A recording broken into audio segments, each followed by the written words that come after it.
देखो, पर कभी कभी ऐसे महापुरुषों का प्रभाव प्रकाशित होता है कि कुल कर्म छू भी नहीं सकते। सदन जी जैसे स्वर्ण कसौटी पे कसा जाए तो खरा निकले, ऐसे खरे महाभागवत थे। उनके हृदय में एक बार कुछ रिश्ते नातेदार आए, बच्चे ही थे, तो पिता एक छोटा बछड़ा लाए थे। वहां तो कटते ही रहते थे। पिता ने कहा कि ज्यादा तो इसमें मांस नहीं, इसकी टांगों में मांस से पहले तो फिर अपने अतिथि का स्वागत करते हैं। सदन जी ने जब सुना उसके पास गए तो लिपट कर रोए, बच्चे थे, बछड़े से। ऐसा ऐसा मेरे पिताजी कह रहे हैं तुम्हें काटा जाएगा, और ऐसे दुलार कर रहे थे। बछड़े के भी देखा आंसू निकल रहे। हर जीव को पता है, कष्ट का पता होता है। तो उसने कहा एक भागवतिक महापुरुष का जीवन बदलना है, इसलिए मानो बछड़े ने कहा कि तुम अपने पिताजी से कह दो उचित तो यह है कि पहले मेरी गर्दन काटे। तो सदन जी ने कहा ऐसा क्यों? बोले क्योंकि मैं पूर्व में ऐसा था, तुम्हारे पिताजी पशु थे और मैंने इनकी गर्दन उड़ाई है, तो मैं अब पशु बना हूं, इनसे कह दो तुम्हें गर्दन ही काटनी चाहिए, पहले जिंदा टांग मत काटो, मैंने तुम्हें इतना कष्ट पूर्व में नहीं दिया था, सीधे गर्दन काटी थी। इसका मतलब जो कर्म किया जाता है उसका फल मिलता है पक्का। मैंने पूर्व में तुम्हारे पिता की गर्दन काटी थी इस जन्म में, इसीलिए मुझे पशु बनना पड़ा, और तुम्हारे ही पिता मेरी गर्दन काटेंगे पक्का, तुम रोक नहीं सकते क्योंकि वो विधान है। पर वो पहले टांग ना काटे, पहले गर्दन काटे। अब ये घटना उनको बहुत छुई। जीव को अपने कर्म का फल भोगना पड़ता है जन्म जन्मांतरों में। बच्चे ही थे, कुछ संत मंडली जा रही, यही है मत की रति गति भूति भलाई, जब जे जतन जहां जे पाई, सो जानो सत्संग प्रभाव। सत्संग का एक अमोघ प्रभाव होता है। वो संतों के सामने गए, चरणों में लौट गए, बालक थे। संत जनों ने उठो उठो बच्चे, तो रोते हुए बोले कि हर कर्म का फल जीव को भोगना पड़ता है, कोई ऐसा साधन है जिससे कर्म का फल ना भोगना पड़े और जीवन मुक्त हो जाए, जीव मुक्त हो जाए? उनका भगवान का निरंतर नाम रटना, श्री हरि हरि नाम निरंतर रटे और स्वयं किसी जीव को कष्ट ना दे और संतों का संग करता रहे तो जीवन मुक्त हो जाएगा। बस छोटे से बालक सदन जी में बात बैठ गई, बस अंदर शुरू कर दिया हरि श्री हरि श्री हरि श्री हरि। संतों की बात मान ले तो परम पद जेब में है। अब पिताजी जब तक रहे तब तक वो वध करते रहे जीवों का, लेकिन सदन जी ने कभी कभी किसी का वध नहीं किया। वो कुल परंपरागत मांस खरीद लाते और उसी को मुनाफा करके बेचते और परिवार का पोषण करने लगे। एक दिन ये रास्ते में आ रहे थे तो किसी साधु का बटुआ ढीला होगा तो शालिग्राम भगवान गिर पड़े थे। इन्होंने उठाया कि अच्छा चमकता हुआ कोई पत्थर है, तो शालिग्राम भगवान को लाए। तो उन्होंने अंदाज में कि आधा 1 किलो के वजन का काम तो करेंगे, तराजू में रख दिया। हरि श्री हरि श्री हरि श्री हरि, हर समय नाम जपना। ये तो बचपन से शुरू था संतों की कृपा से, और भगवान से अंदर से समर्पण था। ये नहीं जानते थे कि शालिग्राम भगवान है, देखा ही नहीं था कभी भगवान के शालिग्राम रूप को। अब जैसे कोई कहता कि 5 किलो दो, तो 5 किलो शालिग्राम बन जाते, 2 किलो तो 2 किलो दो। अब तो बहुत बढ़िया काम की बाट बदलने की जरूरत नहीं, एक ही बाट में जितना मांगो उतना दे दें और ठीक वजन उतना ही होता, कभी किसी को संशय नहीं हुआ। एक दिन वो संत समागम करते ही थे तो एक संत भगवान आए। कोई इनके यहां ये भेद नहीं मानता था कि अमुक कुल की, क्योंकि इतने महाभागवत थे।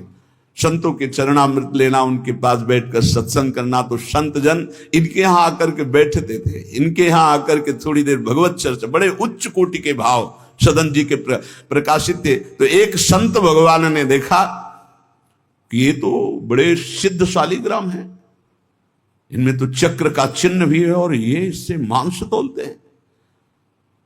अश्रुपात होने लगे संत जी के कि ऐसा अनर्थ करते हो तुम, भगवान के भक्त हो। संत जी ने सदन जी से बताया कि जानते हो तुम्हारे बांट नहीं है, स्वयं शालिग्राम भगवान है, और इतना घृणित कार्य कि तुम इनसे एक तरफ मांस और एक तरफ शालिग्राम। बड़ी बड़ी उनको व्यथा हुई। सदन जी ने कहा मुझे कुछ पता नहीं, मैं नहीं जानता, मेरे लिए तो ये बहुत सिद्ध बांट है, मैं जितना ग्राहक मांगता है उतना ही, आधा किलो तो आधा किलो, 5 किलो तो 5 किलो बन जाते हैं। आप देखो अपने कुल कर्म को कर रहे हैं और नाम जप कर रहे हैं, और संतों की कृपा है। तो देखो अचानक रास्ते में भगवान शालिग्राम जी मिले थे। उन्होंने कहा अगर ये भगवान है तो आप ले लो, हम तो सेवा पूजा कुछ जानते नहीं, आप इनको ले जाओ। संत जी ले गए, और देखो ये हृदय में बैठा लीजिए, संत मिले मतलब आखिरी जन्म हमारा है। विश्वास अगर कर ले, पक्का समझ लीजिए ये तुम्हारा विश्वास काम करेगा। निमज्जोन्मज्जताम घोरे भवाब्धौ परमायनम संतो ब्रह्मविदा शांता निर्दडे वापसु मज्जताम। इस घोर संसार सागर में जो हम डूब रहे हैं, तो भगवान भेजते हैं ब्रह्मवेत्ता संत महापुरुष का समागम, और जहां संत मिले तो आखिरी जन्म समझो इस संसार समुद्र से पार होने के लिए सुदृढ़ नौका संत समागम है। भव सागर कहा नाव, शुद्ध संतन के चरण, तुलसीदास प्रयास बिनु मिलहि राम दुख हरन। संतों के चरणों का सानिध्य मिला तो देखो सदन जी हरिनाम जपने लगे, सदन जी के हृदय में संतों के प्रति प्रियता बढ़ी, शालिग्राम भगवान मिल, सब बानक बन जाता है। अब संत जी शालिग्राम भगवान को ले गए, एकांत में जाकर के भगवान का पंचामृत से अभिषेक किया, और इसके बाद वेद की स्तुति की, पुरुष सूक्त, शास्त्र शीर्षा पुरुषा सहस्राक्षा शास्त्रपात। भगवान को बिल्कुल अच्छा नहीं लगा। देखो भगवान प्रीति चाहते हैं, सिद्धांत एक अलग होता है। इसीलिए कल हम ऊपर कुछ साधकों से कह रहे थे कि किसी भी साधक को ठाकुर जी में जिस रूप में आसक्ति हो उसको ठेस नहीं पहुंचानी चाहिए, क्योंकि पता नहीं कितना आसक्त हो, आप देख करके अच्छा चलो, ऐसे नहीं कभी। वही ओहो धन्य भाग, कितने सुंदर आपके ठाकुर जी है, बहुत सुंदर, आप खूब प्यार कीजिए, क्योंकि पता नहीं वो कितनी गहराई से प्यार कर रहा है आप, तो उसका हृदय बहुत दुखी हो जाएगा। भक्त का हृदय दुखी हुआ तो आपकी उपासना में फर्क पड़ जाएगा। संत जी को लगा था कि कसाई कुल में जन्मे हैं, मांस का उधर पल्ला इधर ठाकुर, क्या अपराध कर रहा है उनको ऐसा, और बाहरी दृष्टि में लगता भी ऐसा ही है। तो कहा भयो जो पे बड़े कुलहू में जन्म भयो, जप तप नेम व्रत साधन अपार है। कहा भयो तीर्थ अनेकन गमन किए, गयो नहीं जौलो निज मन को विकार है। जौलो मेरे संतन में राखे जाति भेद सदा, तौलो कहो कैसे वह पावे सुख सार है। मेरे साधु नीच पद पंकज ना धोयो, जौलो सब शास्त्रन को पढ़िबोई भार है। जरा भी भाव किसी भी संत जो भगवत मार्ग के प्रतीक है, जाति पक्ष में रूप पक्ष में इनके तेज तो है नहीं, ये तो ऐसे बिल्कुल नहीं, सावधान, पता नहीं कौन किस कोटि का, उच्च कोटि का महापुरुष आपका चिन्ह। उन संत बहुत अच्छे संत थे, पर उनके मन में बात आ गई कि जाति के तो कसाई ही, काम तो नीचे ही है, मांस देखो नहीं जाना भगवान की महिमा। हम समझ रहे थे उच्च कोटि के, और वो बहुत उच्च कोटि के महापुरुष सदन जी, निरंतर नाम जप। और एक खास बात थी सदन जी में, दैन्यता। कि मैं तो किसी योग्य नहीं, और उनको पता भी नहीं था कि शालिग्राम भगवान हैं। तो लेके आयो साधु, मैं तो बड़ो अपराध कियो अभिषेक, सेवा करी पे न भाई है। ये तो प्रभु रीझे तो पे जोई, चाहो सोई करो गरो भरी आयो, सुनिमति बिसराई है। तेई हरि उरधारी डारी दियो कुलाचार, चले जगन्नाथ देव चाह उपजाई है। मिलो एक संग संग जात वे सुगात, सब तब आप दूर दूर रहे जा निपाई है। संत जी ने बड़ा अभिषेक किया, वेद स्तुति की, भगवान को भोग लगाया, बड़ी प्रसन्नता से उच्च सिंहासन पर विराजमान किया। भगवान उसी समय आकाशवाणी हुई, ए साधु, मुझे ये तुम्हारी वेद स्तुति बिल्कुल पसंद नहीं, तुम्हारा ये पंचामृत स्नान भोग, ये सब तुम मेरे भक्त पर नीच बुद्धि करके मुझे लाए हो ना, ये मुझे तुम क्या समझते हो? वेद मेरी श्वासों से ही तो प्रकट हुए हैं। वेद क्या है? भगवान की श्वासों से वेद का प्रादुर्भाव हुआ।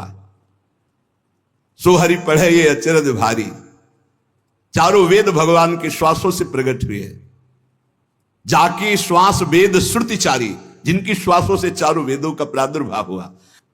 मैं वेद की स्तुति और गंगा जल से उतना प्रसन्न नहीं होता जितना मैं अपनेपन के भाव से, मेरे सदन जी हैं और मैं सदन जी का हूं, मैं बिल्कुल तुम्हारी सेवा से प्रसन्न, मैं अपराध मानता हूं कि तुम वहां से मुझे लाए हो।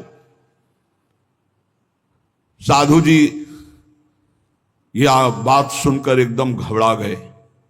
शालिग्राम भगवान को लिया, दौड़ते हुए सदन जी के पास गए और गदगद स्वर में कहा, मैंने भारी अपराध कर दिया, ठाकुर जी को अप्रसन्न कर दिया। मैंने आपके प्रति भाव किया कि आप कसाई कुल में आपका अधिकार ठाकुर का नहीं है, इसलिए आप ठाकुर जी को नहीं जानते हो, आप ऐसा ये लो। ठाकुर जी अप्रसन्न हो गए हमसे। हमने तो पंचामृत से, गंगा जल से सब अभिषेक किया, पुरुष सूक्त का पाठ किया, ले इस श्री ठाकुर जी को आप स्वीकार करो। विधि पूर्वक सेवा से ठाकुर जी प्रसन्न नहीं हुए, अपनेपन से ठाकुर जी को सबसे ज्यादा अपनापन, प्रेम भाव। सदन जी शालिग्राम भगवान को अब जो देख रहे हैं वो दूसरा भाव है, ये भगवान है, मुझे तो अभी तक पता ही नहीं था। साधु जी जब चले गए तो कहा, अब तौलने के काम में तो नहीं, एक सुंदर नवीन कपड़े में ऐसे गले पे लगा लिए, ठाकुर जी गले पे डाल दिए। भगवान रीझते हैं भक्त की अपनेपन की प्रीति में, जो चाहे वो प्राप्त कर सकता है, सिर्फ अपनापन प्रभु को चाहिए। हम यही कहते हैं बार बार कि अपनेपन पे कुल्हाड़ मत चलाओ, विश्वास पर कुल्हाड़ मत चलाओ। साधना बने ना बने, लेकिन हमारे माई श्यामा जी को राज पार हो जाओगे, हमारी बात मान लो। श्री जी सिर्फ अपनेपन को देखती हैं, सिर्फ अपनेपन को। अवगुण करे समुद्र सम गणत ना, अपनो जान राय के संभजन को मानत मेरु समान। श्री सदन जी ने निज हृदय से लगाया और आंसू बहने लगे कि प्रभु मुझे तो आपका ज्ञान ही नहीं कि आप भगवान हो। आंसुओं से अभिषेक हो रहा, नाथ अभी तक तो मैं आपको जानता नहीं था, बड़ा अपराध हुआ, लेकिन आज मैं, जब आप हमें इतना प्यार करते हैं, जब साधु ने बताया कि मुझे भगवान ने कहा है कि मैं जितना सदन जी को प्यार करता हूं, उनकी मैं भावना से प्रसन्न, तुम्हारी सेवा से नहीं, उनको अद्भुत वैराग्य हो गया। बोले आज के बाद घर परिवार में ही नहीं रुकूंगा, अब केवल भगवान का होकर वैराग्य भाव से जीवन भगवान को समर्पित करता हूं। शालिग्राम जी गले में टांगे और कहा, पहली यात्रा जगन्नाथपुरी, पहले जगन्नाथ जी के दर्शन करूंगा जाकर, पूरा जीवन अब भगवान के लिए। भगवान देखो कैसे कृपा करते हैं। बचपन में संतों से उपदेश मिला, नाम जब शुरू किया, ऐसे उच्च कोटि के महात्मा के ऐसा कार्य करने पर भी सब संत उनके यहां जाते थे, और उसका परिणाम हुआ कि घोर वैराग्य युक्त होकर भगवान के अनुराग में घर से चल दिए। श्री सदन जी कुटुंब, परिवार, कुल, व्यापार सब छोड़कर जगन्नाथ जी के दर्शन के लिए चले। कुछ दूर चलने पर यात्रियों का समुदाय दिखाई दिया जो जगन्नाथपुरी जा रहे थे, तो उनके संग हो गए। जब उन लोगों ने, कुछ ने पहचान कर ली कि अरे तो कसाई कुल के हैं, और तो सब दूर दूर छूना भी नहीं चाहते थे। यही बहुत बड़ी चूक हो जाती है। जो भगवान को समर्पित हो जाए उसमें कभी जाति पक्ष ना देखे, नहीं, बहुत बड़ी हानि हो जाती है। राजसूय यज्ञ में स्वपच वाल्मीकि को आदर सहित पवाकर पूर्ण यज्ञ करवाई भगवान ने। ये बात ध्यान रखना है। अपने जात अभिमान में आकर कभी किसी भक्त का अपमान न कर दे कि वो नीच कुल का है, ऐसा कुछ। जब ये देखा सदन जी ने कि ये लोग घृणा करते हमसे, तो खुद अलग हो गए। सदन जी बड़े पुलकित है कि आज जगन्नाथ जी के दर्शन होंगे। एक जगह देखा, गौएं पानी पीने के लिए लालायित हैं। एक आदमी बाल्टी से पानी निकाल तो गौओं को डंडा मारने लगा। सदन जी ने कहा, क्यों, पानी क्यों नहीं पीने देते? तो बोले, इतना गहरा कुआं है, घसीटने से हमारे हाथ दर्द होते, अपने घर के लिए ले जाएंगे कि इनको पिलाएंगे? तो उनका, अगर आप कृपा करें कुछ समय हमें दे दें बाल्टी और मैं भरूं। तो बोले, मुझे फिर कोई परेशानी नहीं। भर भर करके 2500 गाय थी, सबको पानी पिलाया। शाम हो गई, पानी खींचने में पिलाने में समय लगा, तो उन्होंने सोचा गांव में भिक्षा मांग लेते हैं और आज रात्रि कहीं एकांतवास कर लेते हैं, सुबह जगन्नाथ जी के दर्शन करेंगे। तो आयो मग गांव भिक्षा ले नई ठाव गयो, नयो रूप देखी को तियारी जी परी है, बैठो या ही ठौर करो भोजन निहोरी कहो, रहो निस सोई आई मेरी मति हरी है, ले वो मुंह को संग गरो काटो तो न होए रंग, बूझी और काटी पति ग्रीव पे न डरी है, कही अब पागो मोशो ना तो कौन तो सो मोसो, सुर करी उठी इन मार्यो भीर करी है। बहुत कठिन है। वैराग्य लेकर भगवान के मार्ग में परम दयालु स्वभाव श्री सदन जी जगन्नाथ जी के दर्शन करने। रास्ते में एक घर में आवाज लगाई, भिक्षाम दे। भगवान की लीला, एक स्त्री निकली भिक्षा लेकर, देखा रूप। तो जो भगवान का नाम जप करते हैं, भगवान आश्रित होते हैं, उनका रूप अलौकिक होने लगता है। एक दिव्य आकर्षण होता है जो सबके चित्त को आह्लाद प्रदान करता है, क्योंकि आनंद स्वरूप भगवान का निरंतर चिंतन होता है। उसके प्रभाव से मुखाकृति में एक अद्भुत लावण्य, एक अद्भुत आकर्षण होता है। वो स्त्री ने देखा कि नवयुवक भिक्षुक तेजस्वी, वो रीझ गई, देखते ही रीझ गई। और उसने कहा, कहीं मांगने की जरूरत नहीं, आप यहां बैठो और भोजन करो। सदन जी ने कहा, हमें पाना तो है ही, जब आप पवाने के लिए कह रही तो पवा दीजिए। स्वाभाविक, क्योंकि अभी वैराग्य मार्ग में निकले। उस स्त्री ने प्रार्थना की, भोजन बना के पवाया और कहा, प्रभु यदि आज रात्रि यहीं विश्राम कर लें तो आपको क्या, सुबह जगन्नाथपुरी चले जाइए। आपने उस स्त्री के विशेष आग्रह को स्वीकार करके उसके घर में शयन करना स्वीकार कर लिया। जब उसके पति सो गए तो रात्रि में उठ करके आई और आपके पास आकर बोली कि मैं आपको देख करके काम से पीड़ित हो चुकी हूं, अतः आप मुझे स्वीकार कीजिए और मैं सदा सदा के लिए आपके साथ के लिए चल दूंगी। सदन जी ने कहा, यदि तू मेरा गला भी काट डाले तो भी मैं तुझे स्पर्श नहीं कर सकता, क्योंकि तेरा पति है। अच्छा, उसने गलत अर्थ ले लिया। उसके भाव में आया कि अगर पति है तो ये स्पर्श नहीं करेंगे, अगर पति ना हो तो स्वीकार कर लेंगे। कोआ मदांधो मदना तुरो, अंधों में भी अंधा कौन है? बोले, जिसमें काम जागृत हो जाए। वो ऐसे काम से व्याकुल हो गई कि सोते हुए अपने पति का बिल्कुल भी प्रियता न रखते हुए गला काट दिया और आकर बोली सदन जी से, अब मुझे स्वीकार करो, आपको पति का भय था ना, गला काट दिया। सदन जी ने कहा कि तू कितनी नीच है,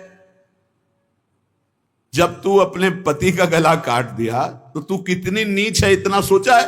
वैसे ही मैं तुझे स्पर्श नहीं करता, अब तो तुझे देखना भी नहीं।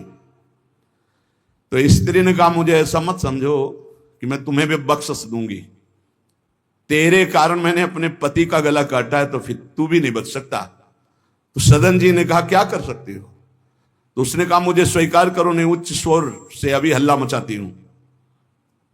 माया का विचित्र तांडव,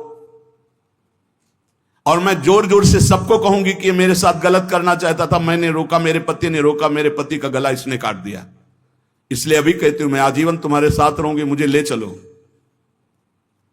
सदन जी ने कहा गला कटवाना बर्दाश्त है, लेकिन स्पर्श नहीं कर सकता। ये सब चूकों की चूक का पूर्ण आहुति, इससे पूर्णता हो गई। मैं धर्म के विपरीत नहीं चल सकता, तो चाहे मेरा गला तू काट दे या समाज से कटवा दे। सदन जी भगवान के भक्त थे, उनके भोले भक्त होते हैं भगवान के, ज्यादा बुद्धि नहीं लगाते हैं, नहीं तो रुकना ही नहीं चाहिए था, या उसी समय भाग जाना चाहिए था, भागना चाहिए था। वहां बैठ करके उपदेश नहीं, जब ऐसी घटना है तो भागना चाहिए था। जब वो कि प्रश्न करने के बाद जब सदन जी ने कहा कि तुम्हारा पति है, तुम ऐसा कैसा दुराचार पूर्ण भाव रखती हो, तुम मेरा गला काट दो तो भी तुम्हारा स्पर्श नहीं कर सकता। अब तो उसने देखा कि ये हल्ला मचा दिया, दौड़ो दौड़ो देखो ये ऐसा ऐसा। अब गांव के लोग इकट्ठा हो गए, तुरंत बंदी बनाए गए सदन जी। वहां कौन सुने सदन जी, कौन सुनता है? भीड़ में कोई सुनता है? कड़ा शासन बादशाह का था, उनके सामने पेश किया गया। हाकिम पकड़ पूछे कहे हंसी मार्यो हम, डार्यो सोच भारी कही हाथ कत डारी। कट्यो कर चले हरि रंग मांझ झिले, मानी जानी कछ चूक मेरी यह उर्धारिये। जगन्नाथ देव आगे पालकी पठाई लेन, साधना सो भक्त कहा चढ़े ना बिचारिये। चढ़ी आए प्रभु पास सुपनों सो मिट्यो त्रास, बोले दे कसौटी हूं पे भक्ति विस्तारिये। जब सामने बादशाह के पेश किया गया सदन जी को, पूछा गया स्त्री से क्या दोष है इनका? बोले साहब ये हमारे प्रति गलत भाव रख रहे थे, मेरे पति ने मेरी रक्षा की तो इन्होंने पति का वध कर दिया, फिर मेरे साथ तो मैंने हल्ला मचा दिया, फिर ये बंदी बनाकर आपके सामने ले गए। सदन जी से पूछा तो हंस दिया, उस स्त्री की तरफ देख के हंस दिया कि भगवान क्या लीला करना चाहते हो। और सदन से पूछा तुमने ऐसा किया?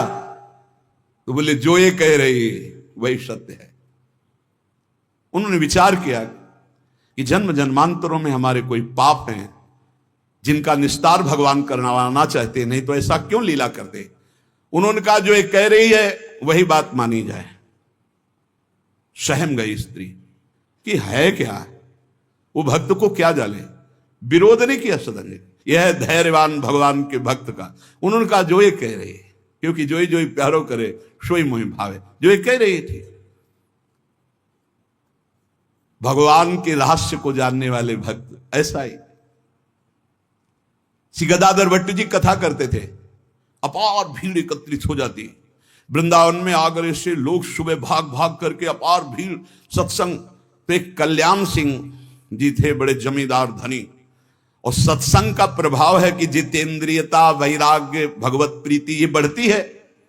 तो जब से उन्होंने सत्संग सुना तो ब्रह्मचर्य का नियम ले लिया, पत्नी से बात नहीं करते थे। अब घर गृहस्थी में तो यही संसारिक सुख है। कई महीने हो गए वो अपने राजकाज और सत्संग में भाग जाना, सत्संग से आना, बस एकांत में भजन करना।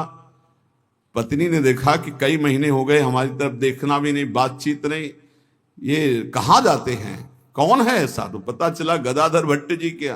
बोले हमारी जिंदगी का कांटा है वो, बड़े सुख चैन से जीवन कट रहा था जब से सत्संग में गए। अरे दक्ष ने साप दे दिया नारद जी को इसी बात के लिए, साप दे दिया। 2 घड़ी से ज्यादा कहीं तुम टिक नहीं सकते, जाओ साप देता हूं। तो नारद जी ने कहा 24 दूनी 48 मिनट में तो हम बड़ा काम कर लेंगे, तुम साप दे दो कोई बात नहीं। उसने सोचा कि मैं ऐसा मुंह काला करूं, गदाधर भट्ट जी का कि कोई सुनने ही ना जाए, तो जब ये कथा नहीं सुनेंगे तो फिर हमसे प्यार करने लगेंगे। इसी ताक में थी कि कैसे क्या करूं। तो देखा उनकी गली में एक भिखारिन मांग रही थी, फटे पुराने कपड़े पहने, गर्भवती थी। फौरन बुलाया और सोने की असरफियां दी। अरे वो तो गली में मांगने वाली सोने की असरफियां मिली।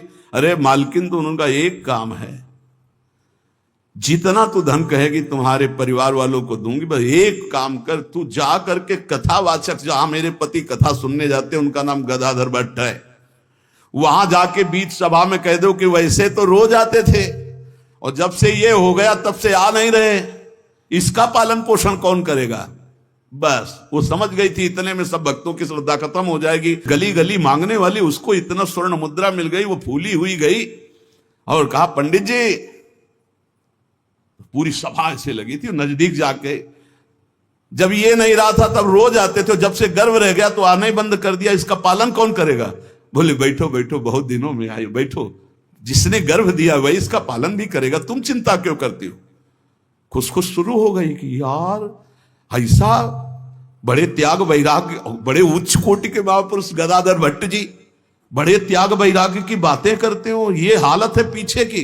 अरे कुछ लोग कहने लगे हम तो कहते ही थे, शोरगुल शुरू हो गया।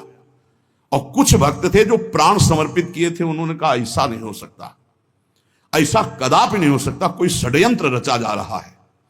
तो उनमें एक बहुत श्रद्धावान और समर्पित थे, उनको बिल्कुल चैन नहीं पड़ा। सोचा अगर सामने से कुछ तो फिर हमारे ऊपर गदाधर भट्ट जी की, और वो समता प्राप्त पुरुष, जैसे सदन जी ने कह दिया जो ये कह रही वही सत्य है, ऐसे उन्होंने कहा कि तुम चिंता क्यों करती हो, जिसने गर्भ दिया वही पालन करेगा, बैठो तुम आराम से सत्संग सुनो। सामने ऐसे तिरछी चितवन से जाकर उसको बुलाया, गदाधर भट्ट नहीं देख पाए, नजदीक गई, पीछे मंच के ले गए, कहा सत्य बोल, कभी तो जानती इनको, कभी मिली है। वो घबरा गई क्योंकि दसियों लोग पीछे पहुंच गए जो श्रद्धावान थे। बोल सच्ची। तो उनका मैंने तो कभी देखा ही नहीं है इनको, ये हमारे पास क्या आएंगे। खोल के दिखाई, इतनी असरफियां मुझे मिली हैं और इससे ज्यादा मिलेंगी। इस बात के कारण मैंने सोचा मेरे परिवार का, अरे तू परिवार के पोषण की सोच रही, लाखों की श्रद्धा की बात है, किसने दिया। बोले कोई कल्याण सिंह है उनकी पत्नी। कल्याण सिंह ने जे ही सुना, गदाधर भट्ट जी ने रोका, सत्संग का मतलब क्या है। बोले सभा में बोल। गदाधर भट्ट जी ने कहा कुछ कहने की जरूरत नहीं है, ये सब भगवान से प्रेरित है। कल्याण सिंह का तुम हमारी आज्ञा का पालन करो, अपनी पत्नी को कठोर शब्द नहीं बोलोगे, लेकिन गृहस्थ धर्म में हो, अपने धर्म का भी तुम्हें पालन करना चाहिए। उस कल्याण को शांति किया और उसको और भेंट दी और कहा जाओ तुम अपना सुखपूर्वक जियो। जैसे महापुरुष जो स्थिति होते उसमें सबको लगने लगा था। उन्होंने कहा बैठो बैठो बैठो, जिसने गर्भ दिया वही पालन। अब वो तो कह रहे हैं भगवान को लेकर, और लोग समझ रहे कि मामला है। ऐसी सदन जी ने कहा जो ये कह रही वो सत्य है, क्योंकि वो समझ रहे हैं कि भगवान कुछ दंड देना चाहते हैं, तो मैं क्यों बचना चाहूं। भक्तों का बड़ा विचित्र स्वभाव होता, समझ पाना बड़ा कठिन। उन्होंने कहा जो कह रही है सत्य है। जो हाकिम था उसने जब देखा तो उसने कहा मेरा हृदय कह रहा है कि इनके चेहरे से लगता है ऐसे नहीं है, पर ये जब स्वयं स्वीकार कर रहे हैं तो दंड देना ही पड़ेगा। तो इस अपराध का क्या दंड होता है। बोले दोनों हाथ काट लिए जाएं। यहां से दोनों हाथ काट लिए गए, लेकिन उनकी मुस्कुराहट में फर्क नहीं पड़ा। 22 बाजारों में कोड़े मार मार करके बेहाल किया जा रहा है। हरि बोल के सिवाय एक शब्द नहीं निकला ठाकुर हरिदास जी के। आप विचार कीजिए भक्ति में कितनी शक्ति है, कितनी अपार सामर्थ्य है। इतनी बार कष्ट दिया गया प्रहलाद जी को, एक बार भी हरि से शिकायत नहीं की। हर बार हरि हरि हरि हर समय, मतलब बलिहारी है इन महाभागवतों की जो भगवान के लाडले हैं। माया पर विजय प्राप्त करके दिखा दिया इन्होंने कि चाहे जितना सताओ, हरि के भक्त में ना हरि से प्रश्न है और ना सामने वाले पर कोई शिकवा शिकायत। दोनों हाथ काट लिए गए, मुक्त कर दिया गया, इसलिए कि वैष्णव है, भगवत भक्त है। अपराध बन गया तो हाथ काट लिए गए, उनको जेल आदि नहीं, भगवान के शिष्य। अब रक्त श्राव हाथों से हो रहा है। जय जगन्नाथ, जय श्री हरि, जय श्री हरि। यात्रा नहीं रुकी जगन्नाथ जी की। जगन्नाथ जी ने तत्काल अपने पार्षदों से कहा मेरे महाभागवत सदन जी आ रहे हैं, तुरंत पालकी लेकर जाओ और उनको बैठाल के लाओ। जगन्नाथपुरी में प्रवेश ही किए थे कि पालकी लिए हुए पार्षद दौड़े, कौन से सदन जी हैं, सदन भक्त किनका नाम है? तो उनका सदन तो इस अधमदास का नाम। पालकी पे बैठो जगन्नाथ जी, अरे उनका कैसे पालकी, भगवान की भेजी हुई पालकी में, पालकी को साष्टांग दंडवत किया ऐसे कि भगवान की नहीं, जबरदस्ती भगवान के पार्षदों ने उठा के पालकी में, जय जगन्नाथ। सदन जी सोच रहे कौन सी लीला है, वहां हाथ कटवा रहे, या इतना बड़ा सम्मान कि किसी को नहीं मिल सकता। जगन्नाथ जी के पार्षद पालकी लेकर जब जगन्नाथ जी के सामने गए तो आंख में आंख मिलाई और कहा, प्रभु इच्छा तो थी कि हाथ जोड़कर आपको, पर अब हाथ ही नहीं, तो ऐसे ही जीव किया तो जैसे स्वप्न में दुख मिला था जागते ही खत्म हो जाता है, ऐसे ही कोई पीड़ा नहीं, कोई हाथ कटे नहीं, पूरे नवीन हाथ और साष्टांग भगवान को दंडवत। भगवान ने कहा कि तुम हमारी कसौटी में पास हुए, जाओ तुम्हारे द्वारा इस जगत में भक्ति का विस्तार हो, जो तुम्हारे लीला चरित्रों का गायन करेंगे, जो तुम्हारे भाव, तो तुम उनके अंदर भी जैसी तुम्हारी सामर्थ्य भक्ति की, वैसी भक्ति की जागृति हो। राधे राधे प्यारे दोस्तों, आध्यात्मिक मार्गदर्शन चैनल पर आप सभी का स्वागत है। आप यूं ही हमारे साथ जुड़े रहें और अपना आशीर्वाद बनाए रखें।